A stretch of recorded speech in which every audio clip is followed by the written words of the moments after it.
네, 신명기 15장 19절에서 23절 마지막 절까지는 좀 뜬금없이 첫 새끼에 관한 그런 규율이 나왔습니다. 이전에는 가난한 자, 궁핍한 자들을 돌보는 이야기들을 했었죠. 어제는 그 궁핍한 자들 가운데 더 처지가 어려워서 아예 자기 자신을 동료에게 종으로 판 자들, 그 자들을 7년 차에 놓아주는 것, 빚을 면제해주고 또 종을 놓아주는 것, 그러다가 갑자기 초태생 이야기가 나옵니다. 근데 오늘 본문 안에 1년 된 초태생 그 소를 일시키지 말라고 이야기를 할 때에 부리지 말라 이 표현이 사실 종으로 부리다라고 하는 것과 같이 연관성이 있습니다. 어떻게 보면 앞에서 이야기했었던 것들과 맥락상 같은 의미를 가지고 있다라고 오늘 본문을 본다면 종된 형제들 그리고 빚진 자들 이 자들을 다 은혜로 면제해주고 종에서 놓아줄 뿐만 아니라 그리고 그들이 자립할 수 있도록 미천까지 챙겨서 주는 것은 누가 할 수 있는 일이냐면 오늘 이 초태생을 하나님께 드릴 줄 아는 믿음이 있는 사람이어야만 가능한 것이다 라고 볼 수 있습니다. 사실 사람에게 있어도 장자가 중요하고요. 그리고 또 한 해에 처음 이제 임신해서 암컷은 아니고요. 난 것들 중에 이제 수컷 첫 번째 것을 여호와 하나님께 드리라라고 이야기하는 것은 가장 소중하고 어떻게 보면 가장 중요하게 생각하는 것, 그것을 하나님 앞에 드리라라고 이야기하는 거죠. 장자 놓기 싫어하고 그리고 첫 새끼 그것도 수컷 놓기 싫어할 것이지만 그것을 하나님 앞에 드리라, 구별해라라고 이야기하고 있습니다. 내 소와 양의 처음 난 수컷은 구별하여 내 하나님 여호와께 드릴 것이니 오늘 법에서는 간단하게 이 이야기를 하고 있지만 이전에 출애굽기와 민수기에서 여기에 대해서 자세하게 설명하고 있습니다. 출애굽기 13장 11절에서 16절에 이 초태생에 대한 하나님께 구별해서 드리는 것에 대한 법을 주시거든요. 여호와께서 너와 내 조상에게 맹세하신 대로 너를 가나안 사람의 땅에 인도하시고 그 땅을 내게 주시거든 너는 태에서 처음 난 모든 것과 내게 있는 가축의 태에서 처음 난 것을 다 구별하여 여호와께 돌리라. 수컷은 여호와의 것이니라. 나귀의 첫 새끼는 다 어린 양으로 대속할 것이요 그렇게 하지 아니하려면 그 목을 꺾을 것이며 네 아들 중 처음 난 모든 자는 다 대속할지니라. 모든 첫 새끼입니다. 사실은 오늘은 소와 양 이야기하고 있지만 소, 양, 염소, 제물로 드리는 것 외에도 모든 가축들의 처음 난 새끼는 다 여호와 앞에 드려야 되는데 나귀나 소, 양, 염소는 직접 드리지만 직접적으로 드리지 못하는 나귀 같은 것은 대신 어린 양으로 대속해서 혹은 속전을 가지고 한 세계를 대신해서 하나님 앞에 대속해야지만 그것을 자기가 차지할 수 있다는 거죠. 만약에 그렇게 하지 못하겠거든 그 나귀 목을 꺾어버리라. 쓰지 말라는 겁니다. 그거 너 거 아니라는 거죠. 절대로. 그러니까 하나님의 것이기 때문에 하나님께 무조건하고 돌려야 된다라고 이야기하는 겁니다. 그래서 희생 제물로 쓸 수 있는 것 외에도 모든 것들 그리고 너에게서 태어난 네 아들 첫 장자까지도 다 너 거 아니다. 하나님 거다라고 이야기를 하고 있죠. 그 이유에 대해서 출애굽기는 이야기하고 있습니다.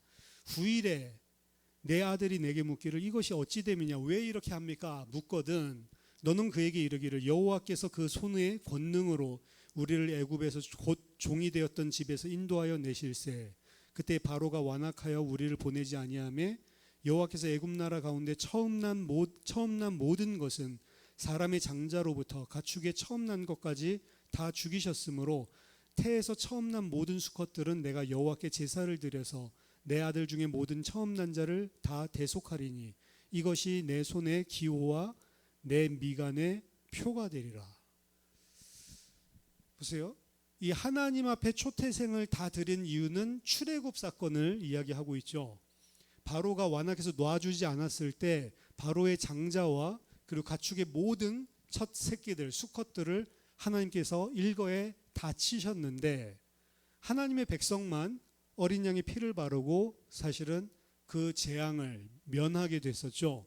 그 사건을 기억하게 하기 위해서 또한 그 사건을 통해 지금 살아남은 너희의 장자들, 그 장자들은 원래 애굽 백성들과 똑같이 죽었어야 하는 존재인데 살려둔 것은 너희의 소유가 아니고 나를 섬기게 하기 위해서 따로 내가 구분한 내 것이다 라는 것을 명확히 하는 것입니다. 그래서 그것을 기념하고 그것을 기억하기 위해서 이 규례를 지금 주시는 거거든요. 출애굽 사건을 기억하기 위해서 뭐라고 이야기를 하냐면 이것이 네 손의 기호와 네 미간의 표가 되리라. 쉐마 생각나죠? 우리가 말씀을 앉았든지 누웠든지 길에 갈 때든지 가르치고 경책하는데 그 말씀을 어떻게 하라고요? 네 미간과 손목에 메고 다니라. 문설주에 붙이고 문인방에 붙이고 나갈 때든지 들어올 때든지 출입하면서 계속 말씀을 보고 사람들끼리 서로 쳐다봤을 때에도 얼굴 쳐다보는 게 아니고 여기는 말씀 쳐다보게 하고 손목에도 무슨 일을 할 때에 손목에 차 있는 말씀 쳐다보게 하고 이렇게 이야기를 했잖아요. 근데 이 초태생을 드리는 이 중심도 뭐냐면 너희의 손목과 이마에 표시를 내는 거다. 너희 손목과 이마에 말씀을 다는 거랑 똑같은 이야기다. 이 이야기를 하고 있는 겁니다. 즉 이것을 할 때마다 항상 구별하고 항상 그것을 지키기 위해서 사실은 염두에 두고 살아가야 되는 거예요. 똑같이 장자가 내 옆에 살고 있지만 이 장자는 내 것이 아닙니다. 사실은 그 장자를 대신해서 대속한 게 레위인이거든요. 근데 레위인이 장자들보다 숫자가 적어. 그렇게 하면 대신에 성소의 세겔로 그렇게 해서라도 대속하게 한 거죠. 그럼 레위인이 사실은 내 장자가 섬겨야 될 것들을 대신 지고 있기 때문에 지금 내 곁에 있는 것이잖아요. 이 법이 마음속에 있으면 그래서 늘 하나님을 기억하게 돼 있습니다. 태어나서 처음 난 모든 것, 아들과 가축의 태에서 처음 난 모든 수컷 다 구별하여 여호와께 돌려라. 그래서 하나님 앞에 내가 뭔가를 이건 초태생은 의무적으로 당연히 하나님 것이니까 드려야 되는 것이고 예물을 드린다라고 할 때 하나님 앞에 예물을 드리는 것은 우리가 구별하여 거룩하게 드리는 거거든요. 그래서 하나님 앞에 예물 드리는 규정에 보면 하나님 앞에 거룩하게 구별하는 예물 중에 할 수 없는 것 규정을 레위기가 주고 있는데 그 중에 레위기 27장 26절 보니까 오직 가축 중에 처음 난 것은 여호와께 드릴 첫 것이라 소나 양은 여호와의 것이니 누구든지 그것으로는 성별하여 드리지 못한다. 여호와 앞에 성별하여 드리는 것은 여호와의 것이 아닌 내 소유 중에 이걸 여호와의 것으로 내가 성별해서 드립니다. 드려야 되는 거지. 양의 첫 새끼나 소의 첫 새끼는 이거 내가 여호와 앞에 성별하여 드립니다 할 수 없다는 겁니다. 왜? 원래부터 여호와의 것이니까. 그 정도로 정확하게 이야기하고 있는 거죠. 그래서 이게 가인과 아벨 이 오늘 본문 가지고 이야기할 때 이 첫 것으로 이렇게 드리는 거 이게 중요하다라고 이야기해서 아벨은 첫 것으로 드렸지만 가인은 첫 것으로 드리지 않았기 때문에 가인의 문제는 마음의 문제다. 가인이 감사함으로 첫 곡식을 안 드렸기 때문에 문제다. 이렇게 이야기를 하지만 가인과 아벨이 드린 것은 민하였죠. 소재가 아닌 이상 그것은 하나님 앞에 드리는 선물, 예물입니다. 하나님 앞에 선물, 예물을 드린다고 했을 때 첫 새끼로는 드리면 안 되는 거예요. 왜냐? 그건 원래부터 하나님 거니까. 그렇죠? 나한테 뭐 빌려가 놓고 그거 돌려주면서 자 선물 옛날에 장난으로 친구들끼리 이렇게 하잖아요. 근데 돌려주는데 뭐 선물 주나 싶어서 봤더니 내가 빌려줬던 거 돌려주는 그 선물이 될 수가 없는 거죠. 마찬가지로 하나님 앞에 예물을 드리고 선물을 드리려고 하거든 첫 새끼 가지고는 할 수가 없다라고 규정하고 있는 거예요. 그래서 어떻게 보면 아벨이 드린 것은 예물로는 합당하지 않은 것이죠. 원래 하나님 거고, 가인은 첫 곡식으로 안 드리고 자기가 가지고 있는 곡식 중에 일부를 선물로 드렸죠. 그게 민하니까. 그렇게 본다면 가인이 맞고, 제사법으로 본다고 해도 민하는 소재니까 가인이 더 맞고, 가인이 맞는 것이죠. 뭘 확실히 하고 있는 거냐면 이런 것들도 첫째 것, 첫 소산물, 그리고 첫 새끼, 이거는 무조건 하고 하나님께 속한 것이다 라고 하는 것을 명확히 하는 것입니다.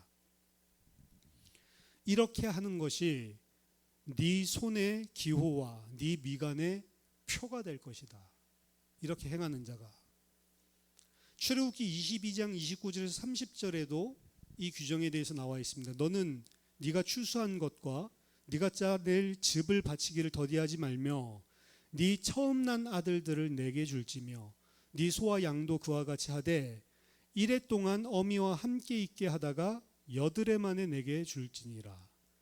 여기서 보면 7일 동안은 태어난 어미와 함께 있고 8일 만에 8일째에 드려야 할지니라.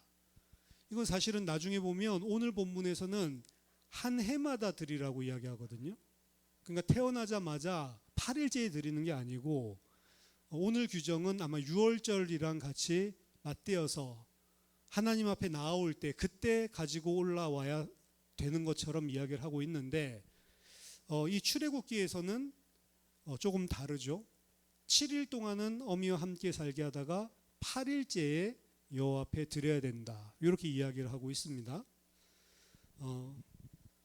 민수기 18장 15절에서 18절에는 여호와께 드리는 모든 생물의 처음 나는 것은 사람이나 짐승이나 다 네 것이로되 처음 태어난 사람은 반드시 대속할 것이요 처음 태어난 부정한 짐승도 대속할 것이며 그 사람을 대속할 때에는 난지 한 달 이후에 네가 정한 대로 성소의 세겔을 따라 은 5세겔로 대속하라. 한 세겔은 20게라이니라. 오직 처음 태어난 소나 처음 태어난 양이나 처음 태어난 염소는 대속하지 말지니 그것들은 거룩한즉 그 피는 제단에 뿌리고 그 기름은 불살라 여호와께 향기로운 화제로 드릴 것이며 그 고기는 내게 돌릴지니 흔든 가슴과 오른쪽 넓적다리와 같이 내게 돌릴 것이니라. 이 제사장에게 이야기하는 것입니다. 제사장에게 뭘 이야기하냐면 모든 여호와께 드리는 모든 첫 것들 있죠. 그것은 다 너의 것이다. 그러니까 하나님이 첫 것들을 다 받아서 누구에게 주냐면 제사장들에게 주는 겁니다. 처음 태어난 사람은 반드시 대속할 것이요 처음 태어난 부정한 짐승도 대속할 것이며 그 소리는 무슨 소리냐면 사람을 진짜로 하나님 앞에 바치는 게 아니고 레위인으로 대속하잖아요. 그리고 만약에 레위인 숫자가 부족하면 여기 은 5세겔이라고 나와 있죠. 돈으로 대속을 하잖아요. 그 대속하는 것들이 가능한 범주에 대해서 사람이나 다른 모든 짐승들. 근데 대속할 수 없는 게 3가지 이야기를 합니다. 소나 염소나 양은 대속할 수 없고 그건 돈 주고 대속을 못 해요. 그건 반드시 여호와 앞에 향기로운 제물로 바쳐져야 되는, 이건 대속할 수 없는 종류. 나머지는 다 대속할 수 있어요. 사람도 사실은 하나님 앞에 바친다라고 했을 때 장자들을 다 바쳐야 되는데 레위인이 대속하듯이 짐승들도 다 바쳐야 되는데 바치지 않고 돈으로 대속해 주는 거죠. 근데 돈으로 대속이 안 되는 게 있는데 이거 하나님이 정해 놓으신 희생제물로 반드시 바쳐야 되는 것, 양이나 염소나 소, 얘는 무조건 하고 데리고 와서 희생제물로 바쳐야지만 된다. 하지만 그 고기는 제사장 너희들이 먹어라, 이 이야기입니다. 오늘 본문으로 돌아와서 19절 후반부 보면 네 소의 첫 새끼는 부리지 말고 네 양의 첫 새끼의 털은 깎지 말라. 첫 새끼는 여호와의 것이기 때문에 이제 1년 있다가 사실은 가장 길게는 1년입니다. 6월절마다 데리고 올라간다 첫 새끼를 한다면 뭐 6개월이 될 수도 있겠죠.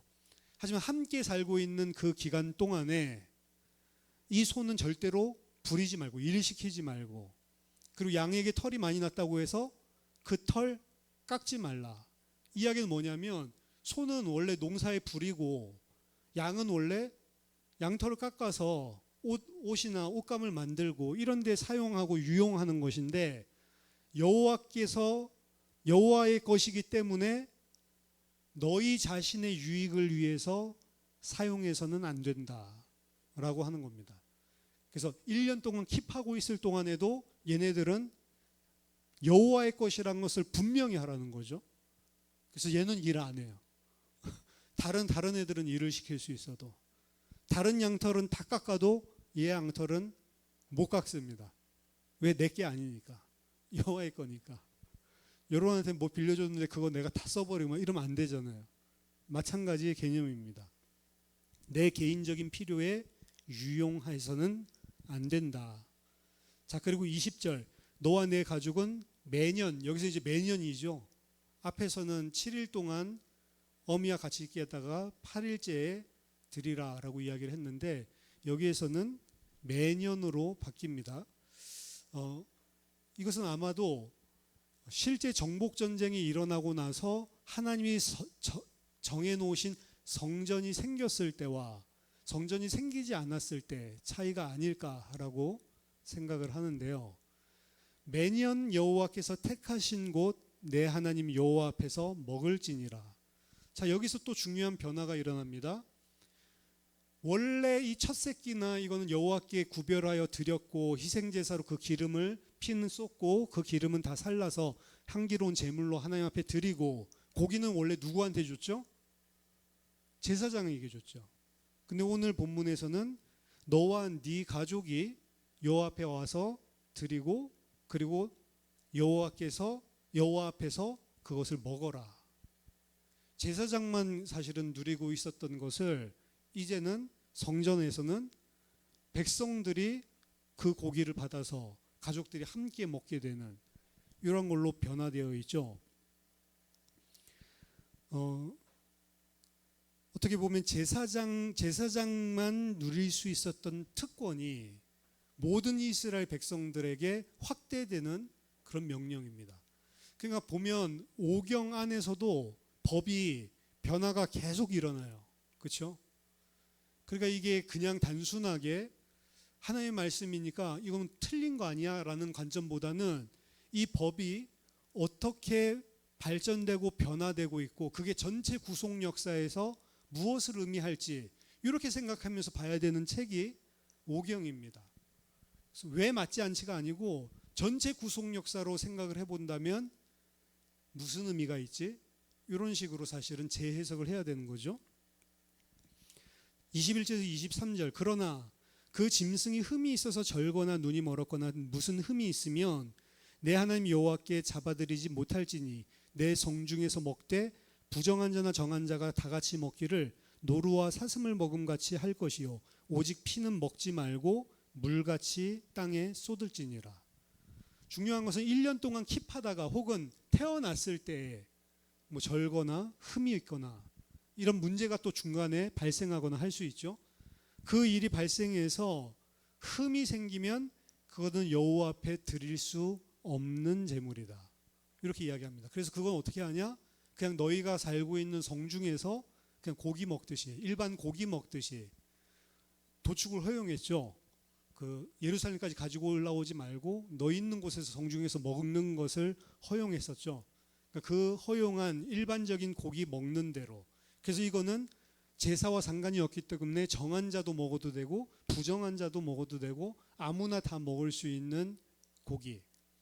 그러니까 흠 있는 조태생은 하나님이 하나님의 것으로 가지고 나올 수 없게 하고, 흠 있는 조태생을 데리고는 하나님 앞에 나가지 못하고 그냥 그 성중에 머물러야 한다라는 이야기입니다. 어떻게 보면 좀 하나님이 흠이 있어도 좀 받아주고 용납해주고 이러면 좋은데 그렇죠? 여기 있어서는 하나님이 굉장히 칼 같죠? 흠 있는 거 나 안 먹어. 이거는 좀 비슷한데. 근데 하나님 먹는 게 아니잖아요. 다 자기네들이 먹는 건데 흠 있는 것을 가지고 여호와 앞에는 못 나온다라는 이야기입니다. 그거는 하나님의 예물과 하나님이 너희들을 받아주는 것과 전혀 관계가 없다. 어떠한 효력도 발생할 수 없다라고 하는 거죠. 여기까지가 오늘 주신 말씀입니다. 오직 피는 먹지 말고 물같이 땅에 쏟을지니라. 이건 원래 그 일반적인 도살을 허용했을 때 고기 먹는 방법 중에 생명이 피에 있기 때문에 피를 함부로 함께 먹지 말라. 그래서 피를 다 빼고 난 다음에 먹어야지 목매어 죽인 것 그런 거 먹지 말라라고 이야기를 했었던 그 부분과 같은 것이기 때문에 자, 오늘 이 명령은 사실은 뭐 간단한 것이고 우리가 다 잘 알고 있는 내용들입니다. 먼저 첫 번째는 그럼에도 불구하고 좀 우리가 새롭게 볼 수 있는 부분은 이 초태생에 관한 규정은 분명하게 출애굽 사건과 관련지어서 오늘 이야기를 하고 있고요. 출애굽 사건과 관련지어서 이야기하는 중요한 핵심은 출애굽 때 하나님께서 행하셨던 구원을 잊지 말라. 항상 기억하고 있으라라고 하는 것입니다. 이것이 너의 손에 기호와 내 이마에 표가 되리라. 부지런히 말씀을 가르치고 그것이 어떻게 보면 그 사람의 그 자녀의 인이 박히도록 앉았을 때든지 섰을 때 길에 행할 때든지 누웠을 때든지 계속해서 가르치고 그 아이의 이마, 그 아이의 손목에 매라라고 했듯이 이 초태생, 이 사실을 통해 출애굽, 하나님께서 나를 어떻게 구원하셨는지를 인에 박히도록 항상 잊지 말라라고 하는 게 이 법을 주신 가장 중요한 본질입니다. 우리는 구원의 은혜를 잊어버려요. 구원의 은혜가 가끔 감격적으로 감사하기는 하지만 일반적으로는 그 감사를 잊어버리고 은혜를 망각하고 살 때가 많다는 거죠. 그러다가 구원받은 것들이 진짜 가슴에 다시 부딪힐 때는 막 회개가 되고 내가 이 은혜를 받아놓고도 왜 이랬지? 이런 게 인간인데 그 구원의 은혜, 감사, 감격을 항상 잊지 말라. 결국에 우리가 신앙적으로 타락하는 것은 그 하나님의 은혜의 감각이 무뎌졌을 때 그때 인간은 하나님의 백성 구원받았음에도 불구하고 타락하고 실패하고 무너지는 것입니다. 항상 잊지 말고 기억해라. 두 번째, 제사장들에게만 줬었던 것들을 이제는 모든 자들, 근데 모든 자들이 먹게 하시는데 모든 자들이 먹는 그것은 그 자들의 것이 아니고 하나님의 것입니다. 여호와의 것으로 제사장들을 먹게 하셨던 하나님이 이제 여호와의 것으로 모든 자들이 함께 먹게 하십니다. 모두 다 대제사장처럼 모두 다 제사장처럼 하나님이 대우해 주시는 겁니다. 이게 신약으로 가면 만인제사장설 같은 거죠. 베드로전서 2장 9절 너희는 택하신 족속이요 왕같은 제사장들이요 거룩한 나라요 그의 소유가 된 백성이니. 목사가 제사장처럼 설교하는 분들 많은데 목사가 제사장이 아니고 너희들이 다 왕같은 제사장들이다. 왕 같으면서도 제사장적인, 그리고 왕이면서 제사장이면서 이 사람들은 무슨 이야기를 하냐? 너희를 어두운 데서 불러내어 그의 기이한 빛에 들어가게 하신 이의 아름다운 덕을 선포하는 일. 이건 선지자의 일이죠. 그럼 이 구원받은 하나님 백성이 만인 제사장만 이야기했지만 만인 왕이기도 하고 만인 선지자이기도 하고 왕, 제사장, 선지자 이 삼직은 그리스도의 삼중직인데 그리스도의 직분과 똑같은 것을 구원받은 자에게 주시는 것입니다. 이게 사실은 우리가 구원받았다라고 하는 것은 그리스도의 은혜로 말미암아 구원받았지만 그 구원받은 사람을 하나님은 어떻게 대우해 주시냐면 그리스도와 똑같이 대우를 해준단 말이에요. 우리가 그리스도가 될 수 있어요? 제가 미국에 있을 때 저에게 막 복음 가르쳐 주시고 그분 통해서 제가 복음을 알게 되고 한 달 반 동안 매일 와가지고 저에게 말씀 주시는데 그 어느 순간에 진짜 말씀이 깨달아지고, 근데 그분이 한 몇 년 뒤에 제가 미국에 공부하러 가보니까 자기가 메시아라고 선포를 했어요. 이분이 은혜를 너무 많이 끼치고 그 다음에 막 기도의 비밀이 있어가지고 막 기도하다가 막 안 되던 일도 이렇게 하면 지금은 됩니다라고 하면 막 되고 막 이제 이런 일들을 많이 하니까 사람들이 예수님이 계셨다면 우리 목사님 같을 거야. 맨날 이런 소리 하는. 어떤 사람이 목사님 혹시 그리스도 아니에요? 이렇게 이야기하면 미쳤냐 이래야 되잖아요. 근데 제가 어떻게 감히 그리스도가 그냥 이렇게 하고 넘어가들. 그때부터 좀 이상하더니 저희 이모님이 야 우리 목사님이 꼭 진짜 옛날에 12 제자들 데리고 다니는 그리스도 비슷했겠다 이런 생각이 그 점심시간에 밥 먹으면서 이런 생각이 들더래요. 그랬더니 갑자기 목사님이 벌떡 일어나더니 지금 손 집사님이 아주 중요한 생각을 하셨습니다 이러더래요. 어렸을 때부터 섬마을에 태어나서 그 우상 그리고 막 무속 이 속에서 자라면서 귀신에 시달려 온 사람. 그것 때문에 신앙 가지게 됐고 그것 때문에 목사까지 돼서도 계속 그런 신비기도 이런 것들을 하는 거죠. 그러니까 무당같이 사람 속에 생각하고 있는 것도 알아맞추기도 하고 희한한 것들을 많이 보여주는 거죠. 근데 본인 스스로도 계속 이런 것들이 자기 통해서 나타나니까 내가 그리스도인가? 이렇게 생각하는 거예요. 황당하죠. 황당한데 그러한 능력이 자기에게 생기면 인간이 다 그렇게 생각하는 것 같아요. 모든 우리나라에 지금 무리를 믿고 있는 뭐 통일교나 이런 것도 그렇고 그 사람들이 다 능력이 나타났거든요. 근데 능력이 나타난다고 그리스도가 되는 게 아닙니다. 왜 그러죠? 그들은 흠 있는 자들이에요. 죄인이기 때문입니다. 인간은 절대로 그리스도가 될 수가 없어요. 그래서 하나님은 흠 있는 자를 절대로 가까이 오지도 못하게 하셔요. 흠 없는 어린 양을 통해서는 올 수 있다고요.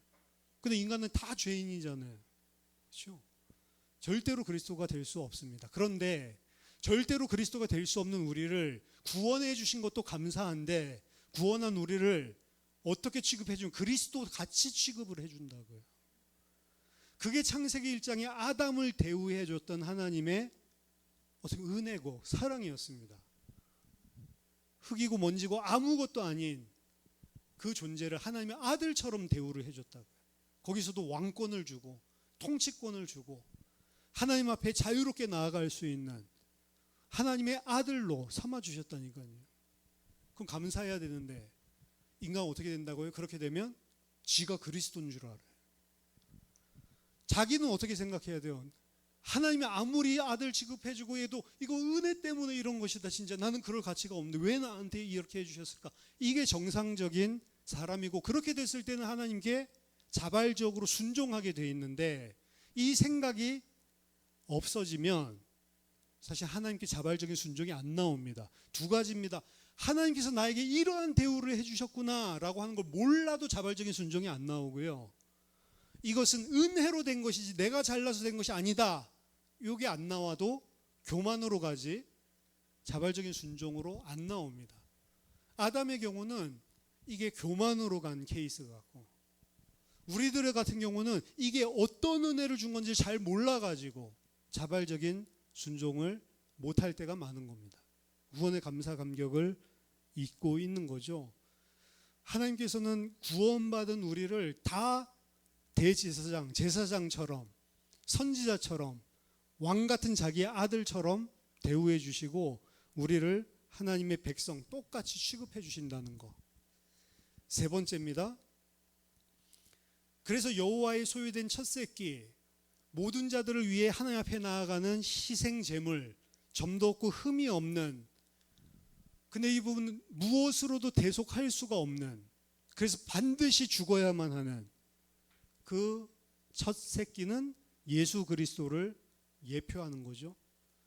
그래서 아브라함이 이삭을 바치려고 했을 때 그 이삭을 위한 대속제물은 있었지만 예수 그리스도를 바치려고 할 때에는 그를 위한 대속제물이 없는 것입니다. 그는 죽어야 되는 거예요.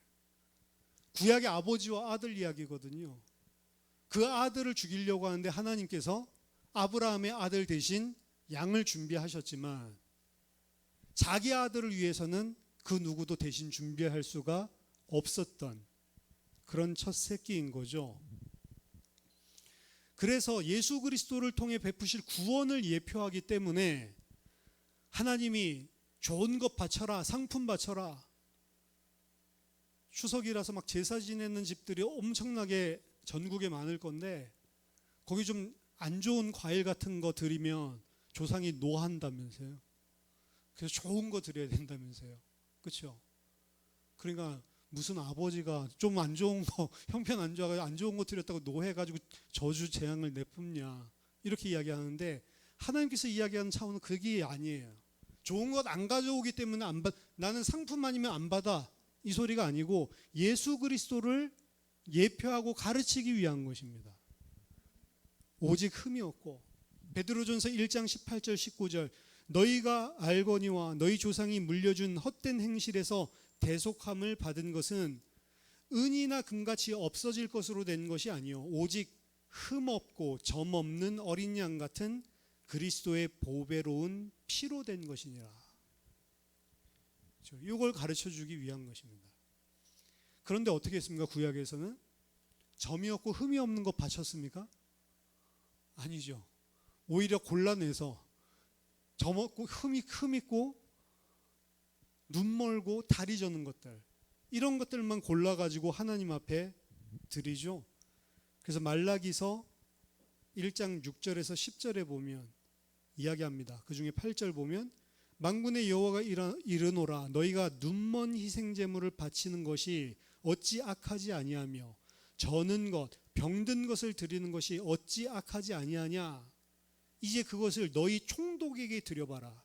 그가 너를 기뻐하겠으면 너를 받아주겠냐? 이방인 총독에게는 그런 거 못 바치면서 하나님한테는 그거 바친단 말이에요. 왜? 하나님은 눈에 안 보이니까. 이방인 총독에게 그거 바쳤다가 이 자식이 나를 경멸하는 거야?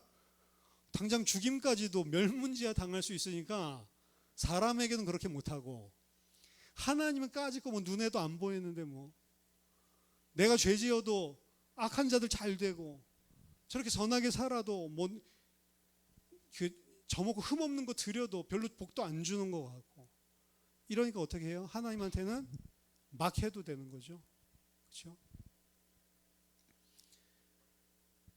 그래서 일반적으로 교회에서 하는 거 너무 그렇게 열심히 하지 마. 이런 이야기들 상당히 문제 있는 발언들입니다. 불신자들이 봤을 때 너무 교회에 그렇게 빠지지 마. 이렇게 이야기하는 거에 그렇지. 그거 듣고 은혜 받아서 너무 깊이 빠지면 안 돼. 종교는 너무 깊이 빠지면 안 되는데 진짜 하나님을 섬기고 예수 그리스도 믿는 것은 깊이 빠지는 게 아니고 거기에 온 힘과 마음과 정성과 네 영혼을 다 바치라라고 이야기를 하고 있는 거예요. 그렇죠? 미쳐야 되는 겁니다. 사실은 어떻게 보면. 그러니까 베드로나 뭐 이런 사람들이 사실은 뭐 불신앙하고 자신들의 어떤 명예욕 이런 것들도 있었지만 이 사람들에게는 언제든지 그게 맞다라고 하면은 모든 것을 다 던질 준비는 돼 있는 사람들이었어요. 그게 다른 점입니다. 집과 아비와 배와 모든 것을 다 두고 떠났다라고 했을 때 물론 한켠에는 이분이 잘 되면 한 자리 해먹어야지 이게 없었던 게 아니잖아요. 나중에 보면 대화들 보면 그렇지만 이분이 메시아라고 딱 생각됐을 때 모든 것 다 내려놓고 떠나갈 수 있는 마음이 이 사람들에게는 한켠에는 또 있었던 겁니다. 그게 나중에 예수 그리스도 성령 받고 나서 완전히 올인이 되는 거죠. 이 사람들이. 그래서 베드로는 똑똑하고 뛰어난 능력으로가 아니고 말씀의 모든 것을 던질 수 있는 사람이었기 때문에 주님께서 그를 제자 삼으셨다. 이런 이야기들이 있습니다. 네 번째입니다. 첫 새끼는 소는 일을 시킬 수 없고 양은 그 털을 깎을 수 없다라고 이야기를 했죠.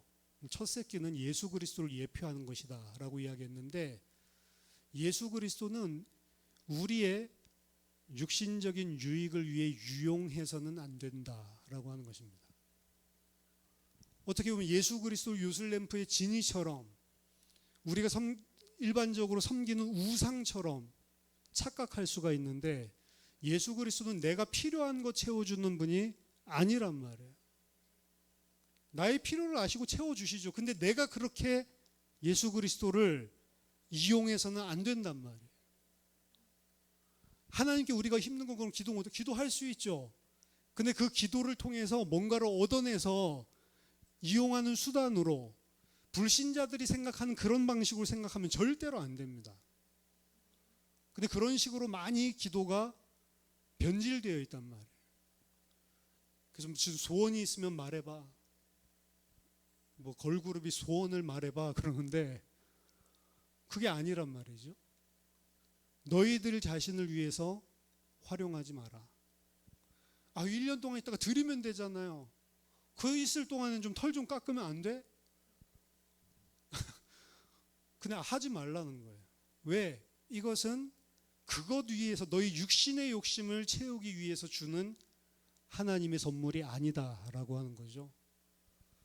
어떻게 보면 우리가 예수 그리스도를 물질 중심의 문명화된 이 현대 사회 속에서 예수 그리스도를 번영신학으로 변질시키고 나의 육신과 배를 채우기 위한 수단으로 오해를 하고 착각을 하고 살아가는 경우가 많습니다.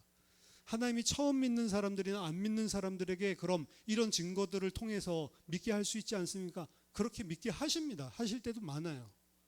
근데 가르쳐야 될 거는 하나님은 그렇게 믿는 게 아니다라는 걸 반드시 가르쳐서 처음에 믿을 때는 그게 계기가 될 수는 있겠지만 계속 그 믿음을 가지도록 조장하는 것은 잘못된 것이죠.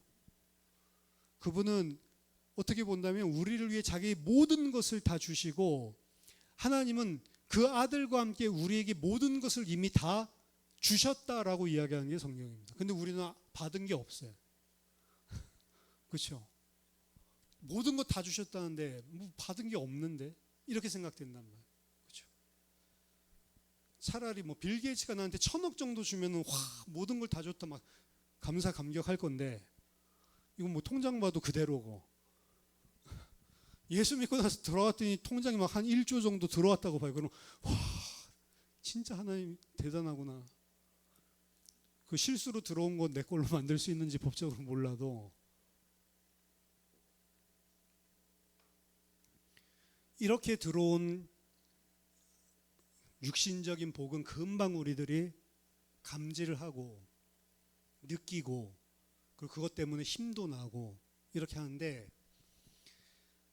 만물을 우리에게 그리스도 안에서 다 주셨고 하나님이 그 아들과 함께 아끼지 않고 모든 것을 다 주셨다라고 이야기하고 있는데, 예수 그리스도가 당신 속에 영원히 함께합니다 라고 이야기를 하면 그렇지 그냥 이렇게 하고 끝이에요.